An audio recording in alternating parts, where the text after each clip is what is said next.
Good day mga kaabante. Ako po si Defense Minister Jericho Diniera. Makakasama nyo ngayon tuwing linggo sa Sports at Negosyo dito lang sa Bantay Sarado.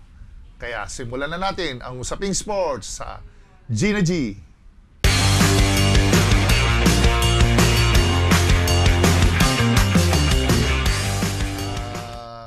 Kung nung nakaraang linggo lang halos na-decide na kung sino mga maglalaro dito sa PBA semifinals. Pumasok ang Phoenix, tinalo nila ang Alaska sa, of course, do sa advantage nila na twice to beat. So talagang hindi na nila pinaabot sa game 3. Halos medyo malaki ang agwat, halos 15 points yung nila, yung last game. Tapos ang Rain or Shine naman nanalo versus Northport. So, ang problema na lang nito is yung how ready itong dalawang teams pagdating na ng crossover nila versus San Miguel and Magnolia, which is kailan lang natapos yung game nila. Of course, siyempre, yung in-expect ng marami, dinominate pa rin ni Junmar Fajardo yung game with Stan Hardinger with 32 points and 17 points kay Christian Stan Hardinger. Plus sa Magnolia naman, nandun pa rin yung momentum ng mga players na nag-perform doon sa nakaraang All-Star Series, si Gio Halalon, Polly who scored 25 points sa 3 quarter, sa 5 3-pointers yon. So ang grabe ang momentum ni Polly. Plus Mark Baroka who scored 13 points naman dun sa sudden death playoff nila. Lahat ito, especially San Miguel, TNT, umabot sa 3rd game. It will be an exciting series pagdating dito sa mga knockout games na magkakatapat-tapat sila. Okay. Yung PBA All-Star Week, galing kami ron nung nakaraan. And the whole crew dumating doon. And we're just so fortunate na nabigyan ng pagkakataon ni paring Alvin Patrimonio, yung crew, nabigyan nila ng konting interview para kay Kai Soto, anong analysis nila, what are the advantages ng lalo na dyan sa mga OFW. I'm sure may bata rito, again, i-rewind ko lang, yung bata na 7-3 na kinuha na ng Real Madrid. And natuloy din, and we're all hopeful na sana magtuloy-tuloy siya all the way hanggat matapos siya, makapag-draft siya sa NBA. So yun, nagbigay ng mga payo, advice, yung mga former players sa kanya, and also anong magiging disadvantage just in case kung mapunta siya ron, gaano ba katindi yung competition, at anong mangyayari, ano naman ang ine-expect niya, let's say, pagkakalaban mo yung mga Europeans, at the same time, what kung nag-train siya sa States. So, yun. Yung dalawang bagay na pinag-usapan na matagal. Okay. And, going back dun sa All-Star, punong-puno ng kasiyahan yung nangyari nung last All-Star game. Talagang medyo naging masaya dahil siyempre, of course, nandun si Benji sa Northside with Ronnie Magsanok, plus maraming nagsayaw sila. Well, yung sa grupo ng North, hindi naman kami nagsayaw, but nanood na lang kami ni Coach Alvin Patrimonio. Si Benji, as usual, nagpatawa, at nandun pa rin yung mga style niya. But yun na, moving forward, nung kami nagsipaglaro na yung teams, well, of course, nakaka-miss din. Pero grabe, siyempre hirap kami kami mga veterans na hindi na kami maka-keep up sa speed, sa bilis ng game. Talagang because of the system that yung style ng laro, because may mga beneficiaries. Lalo na rin sa kung ilan yung madadank ng mga players, yun din yung madodonate na wheelchair para doon sa mga may kapansanan. So, talagang nilet go nila. There was merong instruction talaga ron na pag merong dadang sila Japet Aguilar or sila Arvin, wag nyo nang foulin para naman sa ikasisiya ng tao. At saka also, yung mga 3-point shots naman, talagang it's more on that. Hindi na masyadong tumawag ng play. Free-flowing lang yung laro. para mabilis at makita talaga yung skill, yung athleticism ng mga players at skill sa shooting. Okay? Tapos, during naman the halftime, nagkaroon kami ng on the side nagkaroon ng 3-on-3. I was with the south side with Isa Akgo, CJ Perez, Jasper Ayaay, plus sino pa yung isang guard natin doon? Nieto. Oo, isang Nieto, I think was Matt Nieto. Sa kabilang side naman, nandun si Bolik, nandun si JV Mocon, nandun sino pa ba isa? Mike Nieto, no? Mike Nieto. So tatlo sila. Hindi nakapunta si Kiefer or Teddy Rabena. Meron siyang parang kompromiso that time. So nanalo kami. It was yung last shot ni Isa Akgo nun sa 3-on-3 na yon. So masaya hanggang matapos yung game, hanggat sa we tried, pinilit namin humabol pero sobrang laki ng lamang. Tumama ilang 3 points pa si Paul Linon, mahigit siguro. Mga around 8 3-point shots, pasok lahat. Plus meron ding tumama din yung mga ibang players sa north side, so talagang natambakan kami. Sa amin, we're loaded with big guys pero wala hindi kami pinalad. Okay? And moving forward, no? That was the All-Star series. Okay. Sa mga OFW, kung makikita nyo, this coming weeks, padating na rin ang Semana Santa. So, halos lahat na ng mga players natin nasa vacation mode na. I'm sure this week they will use itong opportunity magpahinga, to recover, tapos approaching yung semi knockout nila. Kasi what's gonna happen is hindi everyday ang game like yung college. It will be a day, every other play date ang laro. It was sinabi sa akin ni Alvin Patrimonio, kasama natin.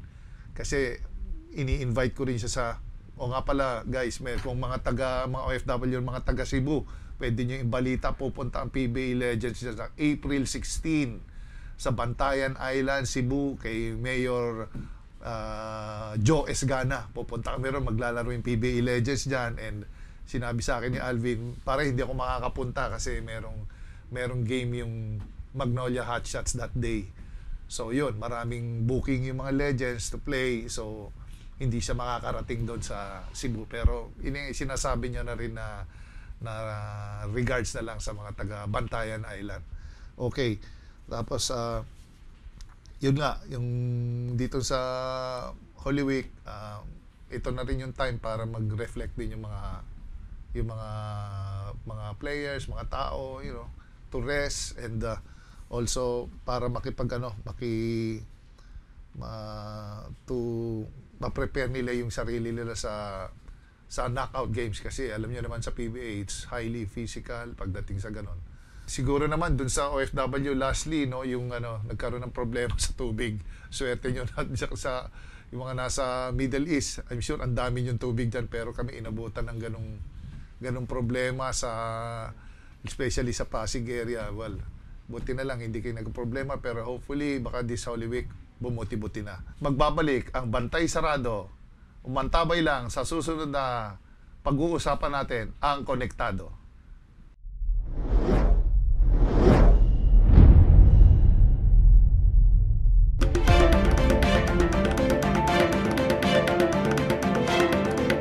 Abante, kung saan naman natin pag-uusapan ang buhay ng isang bagong entrepreneur. Okay, dito lang sa Konektado. Okay, makakasama natin ngayong araw ang aking anak, si Kitin, dito sa Konektado. Kitin, bumati ka muna sa mga mga manonood natin sa mga OFW sa Middle East. Hi everyone, I'm Kitin. I hope everyone's okay out there. I've never pa ako naka-visit sa any country in the Middle East, so I have no idea talaga what life is like there. But I hope you guys are all okay, enjoying naman your life, work-life balance, kahit papano. Yeah, so glad to be in this show for the first time. So thanks, Dad. Alright. Okay, first question. Kitty, ano naman ang business na hinahandle mo? Well, I started out talaga with a restaurant business, which actually wasn't mine. It was something na naging project ng former boss ko to open like a startup concept or a new concept in the South. So this was actually opened in Laguna. This was a couple of years back, and I think I was maybe 23 years old when I first handled that project. Unfortunately, hindi talaga siya nag-work. You know, there are a lot of factors, especially that it was also my first time to enter that kind of industry. So a lot of things I learned, a lot of mistakes that really occurred and happened. But more importantly, so much to learn from. Grabe. Currently, though, after I left that job, I started, you know, exploring on my own, trying to see kung ano ba yung mga pwedeng pasukan ngayon na industry, you know, what kind of need there is out there. And I'm attracted kasi to businesses like that na nakaka-provide ng solution to something or to fill up what's lacking in an area. So I started with something simple. It's called Laundry Mama. It's a simple laundry shop in Alabang, actually. Yes, so that's our family thing. It's okay. not just mine. Ditch, Yeah. ano naman, para sa ano lang, yung mga OFW, siyempre gusto rin nila alamin kung let's say gusto nilang pumasok sa ganong business, magkano ba ang more or less ang kailangan nilang gagastusin or gugugulin kung magtatayo ka ng isang laundry business? Okay, for the laundry business, straight away, because you know your source of income is really your machines and your people.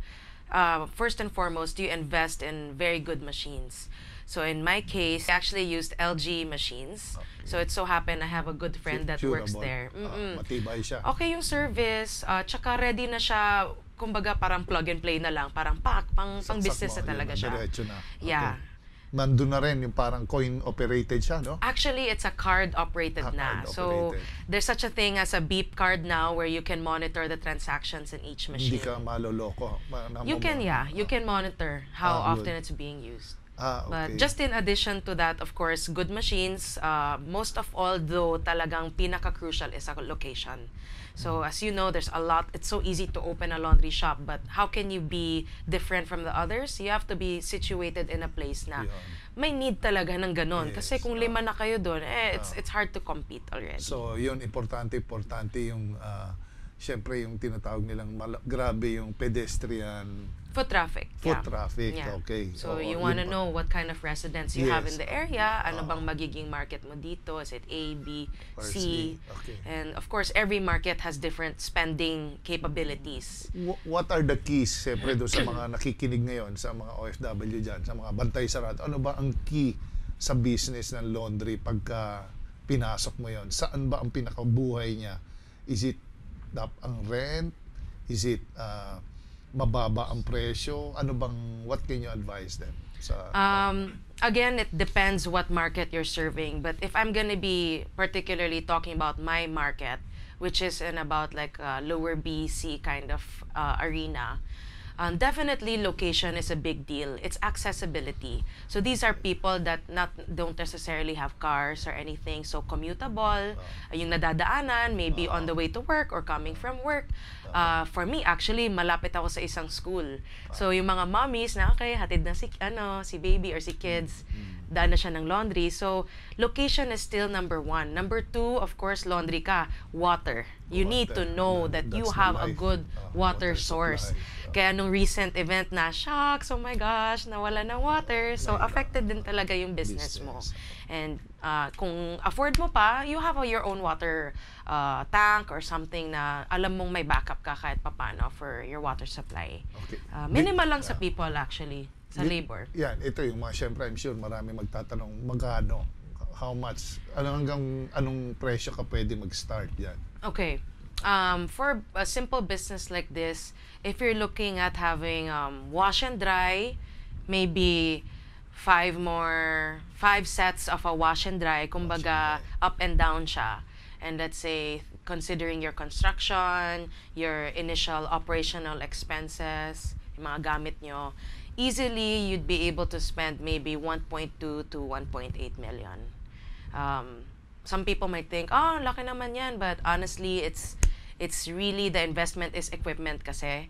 But if you're situated in a good location where your foot traffic is healthy, you can get that return in about 12 months to 18 months. And for any business that's actually quite healthy already, that you can Ditch, get dito that. naman sa sa bagong question ko sa mga nagiging guest dito.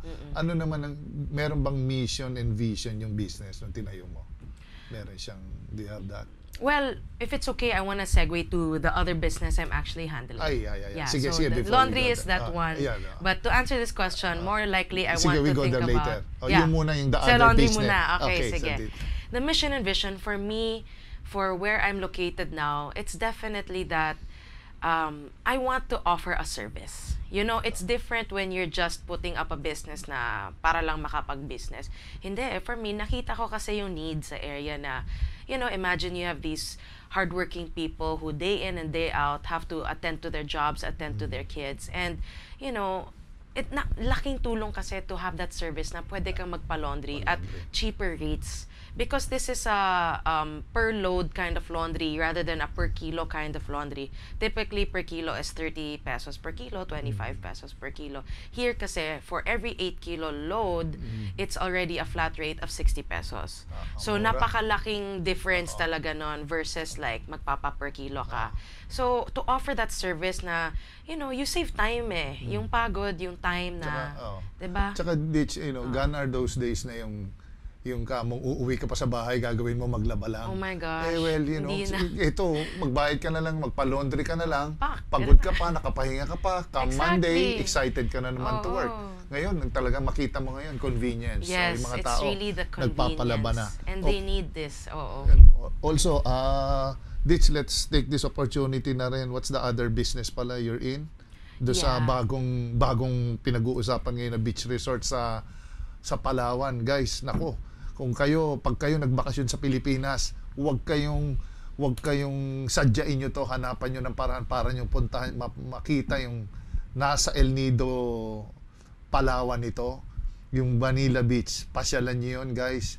Ayun, merong tinayo, Kit. Ano yon? Anong business yon? Yung tinayo nyo? Vanilla Beach El Nido is like, it's part of the Discovery Group. It's their new resort, newest addition to their many resorts that they have. And it just turns out that this particular resort, meron kasi siyang parang, hindi lang siya resort, meron siyang retail. Retail shop. So may shops siya. Kumbaga, it's just a strip where there's mga boutiques, restaurants, etc. And the business I'm developing now is actually, it's an entertainment hub for kids. So this is called Seaside Playport under the Pink Coral Company, Pink Coral Corporation, which we actually started together as well. My dad and I and other partners. And kumbaga ano siya, entertainment hub for kids. So meron siyang indoor playground, meron rin siyang arcade where you can play video games, mga parents nasa beach, nagsiswimming, umiinom. You can chill. Pwede nilang iwan doon yung mga bata. Yeah. So besides the arcade, there's also private rooms where you could play like karaoke or PlayStation or things like that. So we're really excited about the concept. You might ask why that kind of business, diba? Yes, it's here. The thing is, me, when I'm looking at an opportunity for something, it's mostly, like I said kanina, na what is lacking here or what is there a market for in this area na hindi pa natatap ng ibang tao. And na-notice ko kasi ang behavior sa El Nido, actually I've been going back for the last 2 years just to understand the market, what their buying behavior is like, what they spend their money on. And talagang there is a need and a lack for something like for kids. Kasi mostly ano bang pwede gawin doon? Beach activities, water activities, inuman, kain, rest. But then honestly, after 2 days of activities, your kids will be bored. Yeah. First-hand experience sa amin yan na ano na bang pwede pang gawin, di ba? So it's nice na have a break from those things. Laro muna, okay?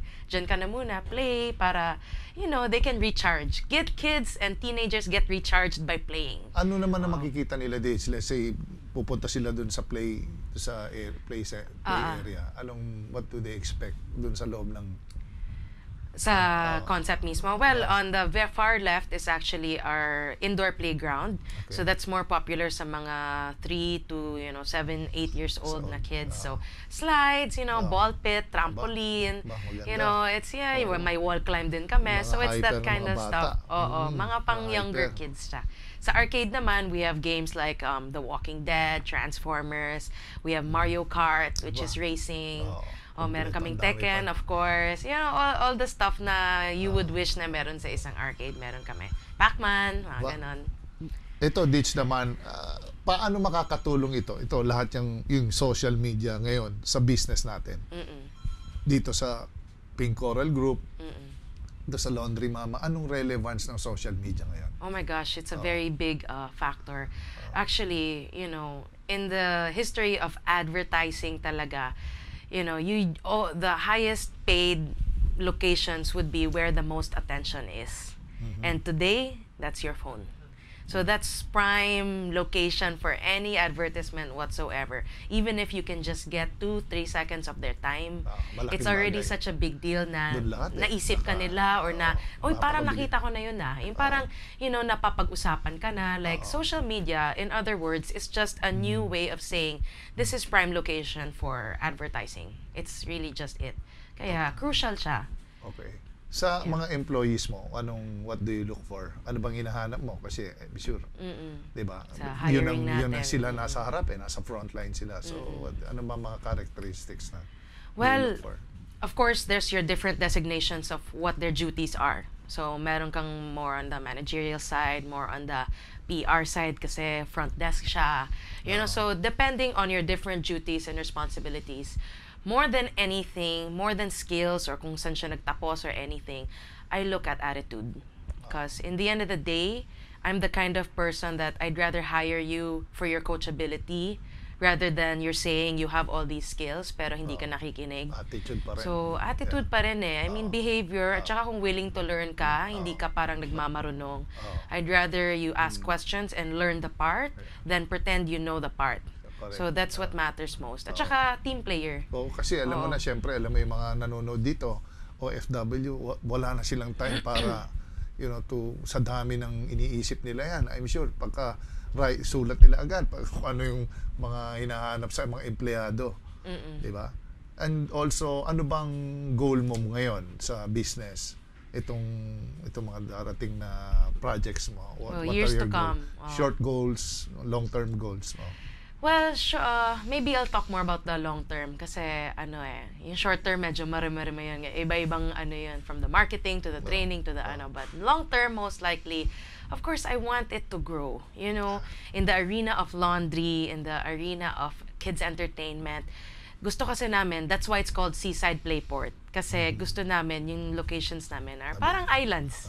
So you have these places na, yun nga, maybe like La Union in the future, or maybe mga Siargao, ganon. Like to be able to provide that kind of service to the families and kids na magkaroon naman sila ng chance na entertainment. Tsaka I play. don't think may ganun dun sa lugar ng El Nido. I think first time ata Yeah. magkakaroon ng area na ganun for Yeah. kids. So Yeah. they should look forward to it. Definitely, Oo, yes. instead na you go to the city. How far is the city from Nako, the Puerto Princesa from El Nido is actually 5 hours. 5 hours. So that's the place. Treat na yun na kung makapag sila sa city na laro tayo. Like El Nido. that's such a big deal already. Saan to bang the kids. barangay? What barangay? This is in Korong-Korong. actually. Korong-Korong. El Nido, yeah. Barangay Marimegmeg ba? Hindi na. Alam ko yung area niya is Korong-Korong. Korong-Korong. Nakaka-confuse din But Korong-Korong El Nido is basically 15 minutes from town. So, tricycle, lang. So that's your long-term goal. Yung mga short-term goals mo, bigyan mo ko ng kahit isa, dalawa. Short-term goals, like siguro in the aspect of, let's say, si Laundry Mama, I want to be able to expand our services, Up to up to how many? Siguro, I'm hoping to have, by this year, be able to open another one. So, I don't want to rush into it na magma-mushroom ako na biglang ang dami na. Hindi naman namin kaya yun, financially. So, mga one in a year, I think is nice up till makapag-7 kami or something. So, yan yung short term ko na learn what I can from our existing branch. see where we're doing something wrong, where we can improve pa. Process yan eh. Wala namang parang pak, okay, tapos na, business. Okay. Ay, So, paano yeah. mo naman sasabihin na successful ka na sa business? Sa ginagawa ngayon? Wow. Of course, first and foremost, dahil business siya, so it's the profitability aspect. If you're profitable, if your business is able to sustain itself financially, na hindi na siya nangangailangan kumuha pa ng external sources for funding and things like that, na buhay siya on its own, at siya nakapag ROI or return of investment ka na, that's one indication of success or na you've made it. But beyond that, it's more of to sustain it and keep it relevant as a business, na you make sure your location still needs you, you make sure that your location is still you're still able to contribute to your location as a viable place to be in or service to have. So that's the other side of the coin. But of course, most of all, profit. Kasi business. Anong business nga timetable naman din nila talaga. dyan normally sa business? What are timetable mo sa Return of investment. return of investment? It really depends on the concept. But then typically something like a laundry, 1 to 2 years is a realistic way. I've heard stories like 6 months na ibalik na nila. You know, there are different really experiences depending on how lucky you are sa location, how lucky you are sa, biglang, wow, dami palang residente dito. You know, there's so many factors that play in. But, most of all, yun. So, Alright. basically. Okay. Yeah. I'm sure maraming nakuha na aral yung mga OFW natin sa Middle East, and I just write it down. Sayang, kahit papano nakakuha kayo ng konting ideas. Let's say kung magtatayo kayo ng negosyo tungkol sa mga ganyang lugar na wala pa.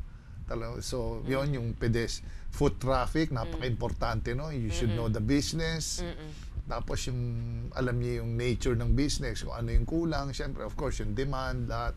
Tapos yung lahat yung logistics, of course you have to do that. Yeah. Okay, dates for kadalasan every guest namin dito, tinatanong namin ng yung yung mga lighter side naman, para Okay. wala naman masyadong hindi Serious. masyadong serious. Oo. Normally we ask kung anong paborito mong prutas and why. Yan. Oh, Tinatanong my gosh. favorite fruit. Forever kong favorite talaga is rambutan. Okay, yeah. So of course, that's something na pag August sa Davao, Okay. sobrang, dami. Favorite And movie? of all time? Oh my gosh, that's so hard. Ano ba? Any movie? Anong movie ba yung pwede kong panoorin again and again? Siguro at the top of my head, I don't know why, but I really like Psycho. It's Alfred Hitchcock's Psycho. Jack Nicholson.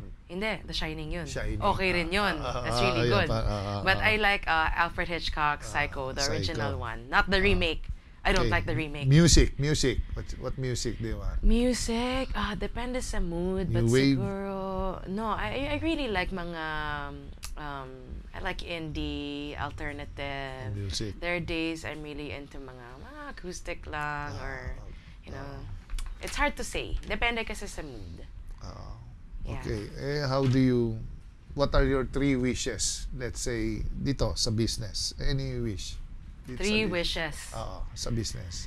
Number 1 wish ko would be, I really wish and I really pray na sana sa mga business na pasukan ko, I will find what it takes to be successful in that. That's really my wish. Na I feel like kasi every business has that opportunity, but where, how, 'di ba? So Di ba, that's my wish. I asked you, di ba? How will you find out kung successful ka na, di ba? Profitability. Yeah. So it will So how, 'di ba? How to get there and why to get there? Why should I get there and how? So How yun. dito pa, how are you when you were in high school? What were you like? yung dalawang wish ko pa, isang wish pa lang yun. Sige, go. Sige. Second wish is, well, I hope to be able to be an influential person in that industry, whatever industry that might be. I love to help people and I love to mentor other people. So hopefully na makatulong Mentoring. ako. It's really something na it's not money eh. It's a different kind of fulfillment to know na Mentally, you've really aided someone, tools or some advice to for them to do better, to make something of themselves. Number 3 wish ko is to really have that life I want, which is, you know, comfortable, successful, be able to travel, you know, all the time, and, you know, have a good future for my daughter, Harper, who's, 7 years old. And ano naman Yun. sa'yo? High school, how were you like when you were in high Oh school? my gosh, high school, I was so strict. Studious, what? Lazy? Studious? Oh no, I was definitely studious. I was a studious. Yeah, I was the kind of person that didn't care about having a barkada. I think I was more like I was friends with everybody. Like if I'm here, kaya kong mag-blend. If I'm with this other group, kaya ko rin mag-blend. But I mostly like to keep to myself. But there are times sociable ako. But honestly, I was more into the studies when I was in high school. Definitely. Alright, and last, no, Ditch, how do you describe ang yellow sa isang blind, to a blind person? Yellow? You heard it na eh. Oh my From God. me, di ba? Hindi ko maalala. Hindi ba? Sige. Let's say Oh a my blind God. person. Ano ba? Yellow? Walang right and wrong naman dito eh. Sige. Ano lang. Okay. Is How there- do I describe the color yellow to a blind person? Siguro I describe how it feels. Like, you know, if I think of yellow, I think the warmth of the sun, you know, the way the flowers bloom in summer or spring. You know, I would describe siguro this brightness that really wraps around you and it makes you feel happy. That's what yellow makes me think and feel. Hirap kasi Yeah. blind. Yeah. Blanco ka eh. Yeah. Oo. And ito naman, konting biruan lang. Spider-Man and Batman. Oh my Who gosh. will win, you Who think? will win? Oh my God. Meron kaming ganyan. Medyo, siyempre, hindi naman masyadong serious yung tayo sa business. But, Oh, sige. Spider-Man or Batman, sa mga skills nila, depende kasi kung saan sila nag-away eh. Sa city ba? Kung sa city sila nag-away, siyempre. I don't Who know will win? why, but I feel like maybe because Batman has a bigger vendetta, I feel like he has more anger to To I beat, think he would win. Yeah. Okay. Iba si Spider-Man. I feel like he has much to learn pa. And this Batman naman, iba yung pinanggagalingan niyang parang angst, you know, galit na Okay. parang he's there to beat you talaga. So I Alright. think Batman would win. Alright. Ditch, take this opportunity do sa mga nagpaplano magbakasyon sa El Nido, sa mga OFW natin, you know, any parting words for them? Yeah, Mag-Holy Week, baka magbakasyon sila doon sa El Nido. first of all, thank you for this opportunity to speak to all of you guys. I don't do this a lot or at all, so thank you for that, for your time. Of course, I'd love to invite you guys. Please come to El Nido. There are direct flights now from Manila, so it's under the airline called Air Swift. So it's just a small airline, hindi siya parang mga Cebu Pacific or something. It's a smaller airline, but the best part is it goes directly already. Before kasi kailangan travel by land, but now Or Skyjet ata, I think, pwede. Air Swift lang. Air Swift lang Okay. talaga. I mean, there is like mga lapag ka sa Puerto Princesa or San Vicente, but you still need to travel by land. So it's kind of hassle pa. Unlike kung andyan ka na. Pag Ayan. nag-beach sila, saan naman sila, anong Of hahanapin course, nila?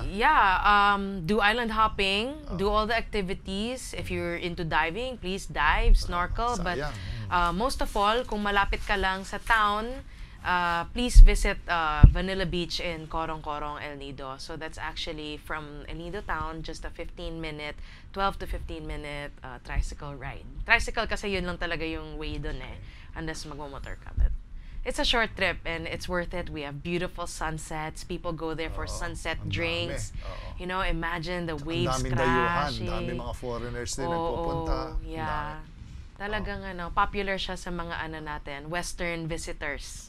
So right now actually, there's a lot more Asians kasi summer na sa atin. But summer na. kadalasan actually, parang kami ngayong dayuhan dun eh. Kasi puro talaga siya, Western visitors like Europe, America, Australia. So, well, Australia's not in the West, but technically, white people. Nung last time kami nagpunta ron, nakita namin mga galing talaga Yugoslavia, Russia, ganon. Marami. A lot of them from Scandinavia, Hungary, ganon. Yeah. Okay, dito nagtatapos ang Bantay Sarado News Online.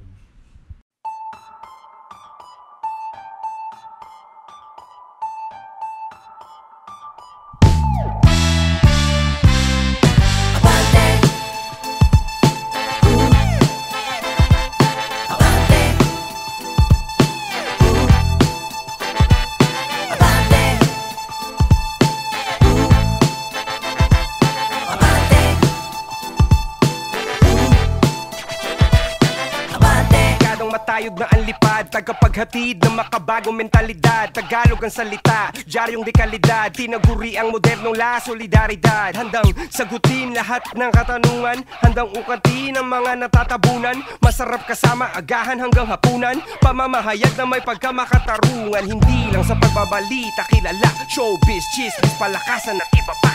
Pag nasa Pinas ka, ito ang diaryong pinaka. Sobrang ganda, mahihiyak ang ibalot sa tinapa. Ilang taong inalagaan ang reputasyon hanggang maging pinakamalawak na sirkulasyon. Lahat ng impormasyon galing sa dyaryo at tabloid, pwede mo nang mabasa sa iPhone at Android. Nangunguna sa balita, mahuhusay na kolumnista. Ba't di mo subukan na makita kung sino talaga ang tunay na tabloidista? Nangunguna sa balita, mahuhusay na kolumnista. Ba't di mo subukan na makita kung sino talaga ang tunay na tabloidista? Mga nagbabagang balita, mga magsasaka umalma dahil sa baba ng kita. Nagmahal ang mantika, 12 bahay tinupok ng naiwan ng kandila. Umawat sa away, inundayan ng saksak, 16 na sasakyan, inararo ng truck. Plaridel, Bulacan, eroplano bagsak, at iba pang mga balitang siguradong pang shock. Bong Revilla, Malaya nang gumagala sa mall. Reklamo ni Imelda, Andaya, sana all. Lebron James nasa Lakers na, wala pa rin pake sa mga haters niya. Brownlee, Ginebra, di susuko sa Magnolia. Mayweather, pinaringgan ni De La Hoya. Vice ganda, in love na nga ba kay Abueva? Jet Padera, pinaliya bang Araneta? Nangunguna sa balita, mahuhusay na kolumnista. Ba't di mo subukan na makita kung sino talaga ang tunay na tabloidista? Nangunguna sa balita, mahuhusay na kolumnista. Ba't di mo subukan na makita kung sino talaga ang tunay na tabloidista? Eddie, binupok ng payong ng isang fan, bakit nahiyas niyam, viral sa Instagram. Kitcho at Sian, true love ang turingan. Abra, best actor sa Gawad Urian. Ann Curtis, buntis na nga ba? Mariel sumuko kay Inday Sara. Dennis Trillo, pabor sa marijuana. Nadia Montenegro, patok ang afritada. Derek Ramsey, lilipat sa Kapuso. Roxanne Barcelo, nagpalaki ng suso. Alden, magpapatubo ng bigote. Gaganap na bagong enteng kabisote. 18 manok kinain ng sigbin. Umaatake sa ilalim ng between. Kapre na mataan sa may sangandaan. At iba't ibang kwentong kapabalaghan. May magandang balita. Sa NBI clearance, konti na lang ang pila. May magandang balita. Ang ating mga isla, sinuli na ng China. May magandang balita. Sa wakas, meron ang kapayapaan sa Basilan. May magandang balita. Piso at dolyar halos pantay na ang palitan. Bante, Nangunguna sa balita, mahuhusay na kolumnista. bante, Ba't di mo subukan na makita kung sino talaga ang tunay na tabloidista? bante, Nangunguna sa balita, mahuhusay na kolumnista. bante, Ba't di mo subukan na makita kung sino talaga ang tunay na tabloidista? bante, Nangunguna sa balita, mahuhusay na kolumnista. bante, Ba't di mo subukan na makita kung sino talaga ang tunay na tabloidista? bante, Nangunguna sa balita, mahuhusay na kolumnista. bante, Ba't di mo subukan na makita kung sino talaga ang tunay na tabloidista?